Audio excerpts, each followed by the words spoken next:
In the far northern world, nestled between endless ice and shimmering auroras, lay the radiant kingdom of Solstice Reach. This was a land balanced delicately on the very edge of light and darkness, where New Year's Eve was not just a celebration, it was a lifeline. For the people of Solstice Reach, the arrival of the first light, that sacred dawn of the new year, was what convinced the sun to rise again. Without it, the world would be plunged into an eternal, unforgiving winter. At the very heart of this kingdom lived Princess Elara. She was beloved by her people, not for the heavy crown she was born to wear, but for the warmth and light she carried within her. Elara was a princess of the people. You wouldn't find her surrounded by guards in the palace. Instead, she walked the cobbled streets freely, sharing freshly baked honey cakes with the town bakers, warming her hands by the roaring fires of the blacksmiths, and truly listening to the dreams, fears, and hopes that whispered through her kingdom. Elara held a belief that was rare among royalty. She knew a kingdom's true strength wasn't forged in gold or steel, but in the shared hope of its people. As the final day of the year drew to a close, a quiet hum of anticipation filled the air. Across Solstice Reach, families prepared for the sacred night. Intricate lanterns are being painted with scenes of summer. Ancient bells were polished until they gleamed, and children rehearsed the old songs that would welcome the dawn. But just as the kingdom settled in, waiting for midnight, disaster struck. From the frozen, forgotten edges of the world, a shadow emerged. It was the Frost Weaver, an ancient and sorrowful spirit born of regret and longing. He was a creature who fed on the bittersweet memories of what might have been, believing that the future held nothing but more pain and disappointment. While the kingdom slept, dreaming of the year to come, he crept into the heart of the palace and stole the great sunstone, the glowing, pulsating heart of the dawn itself. Without it, the first light would never arrive. The sun would not return. When the theft was discovered, a chilling fear, colder than any winter wind, crept into Solstice Reach. The festive mood vanished, replaced by a creeping dread. Ice, sharp and cruel, began to spread across window panes, sketching frosty patterns of despair. Fires and hearths, once roaring with life, now burned weaker, their flames sputtering as if losing their will to fight the cold. Even the sound of laughter seemed to die on the air, becoming quiet and fragile. The Frost Weaver had retreated to his desolate fortress, the summit of Ice-Glass Mountain, a razor-sharp peak perpetually shrouded in blizzards so fierce they were said to freeze a person as soul solid. Panic erupted in the royal council. They gathered around Princess Elara, their voices urgent and fearful. "You must stay behind, Your Highness," they urged. "Send the royal guard, send our strongest soldiers." Others pleaded, "Use weapons. We must fight him with all our might." But Elara, calm amidst the rising tide of fear, simply shook her head. Her voice was soft, yet it carried a strength that silenced the room. "This is not a battle of steel," she said. "It is a battle of belief." And with those words, she decided to do something no ruler in the history of Solstice Reach had ever dared to do. She wouldn't send an army. She would lead her people. All of them.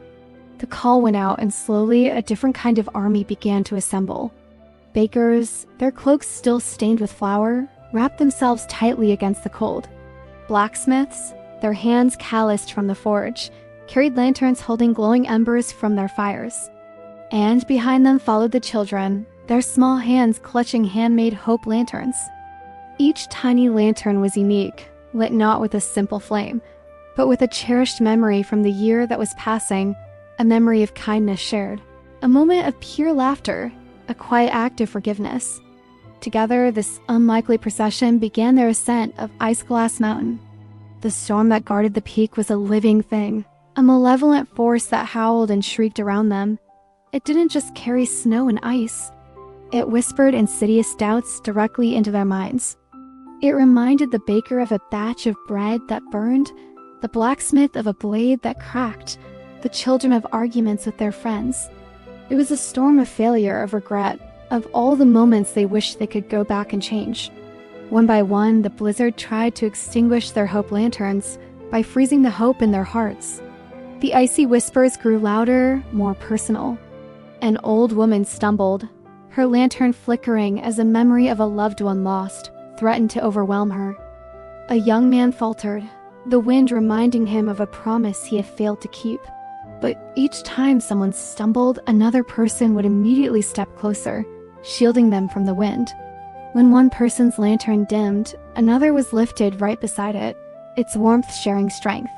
And when fear threatened to swallow them whole, a quiet voice would begin to sing one of the old songs, and soon a chorus would rise to push back the darkness.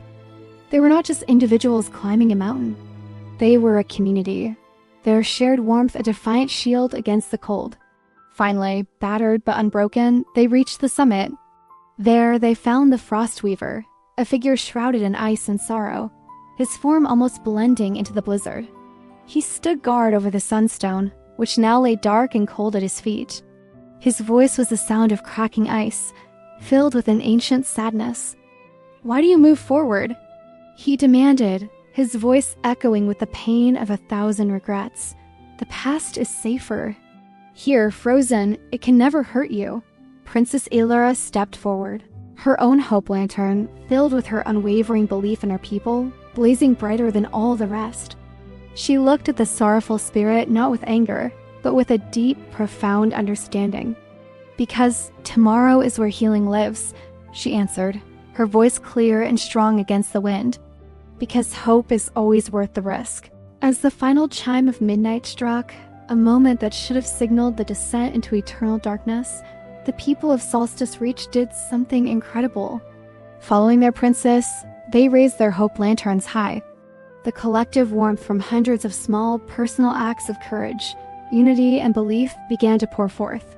It wasn't magic, not in the way of spells and enchantments. It was the simple, powerful magic of community. The shared light and heat washed over the summit, and the ice encasing the Frostweaver began to crack. The sunstone, dormant for so long, started to pulse with a gentle light, fed not by some ancient power, but by the raw, undeniable force of their shared hope.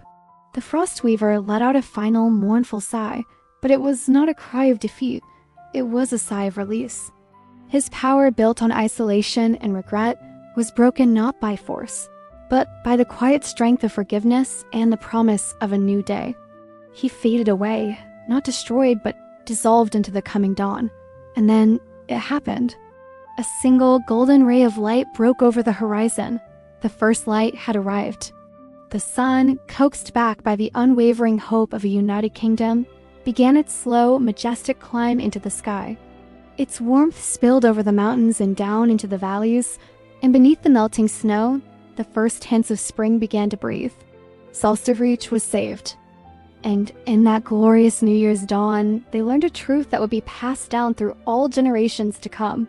New Year is the best time to celebrate not because the past we are leaving behind was perfect, but because the future that lies ahead is still possible.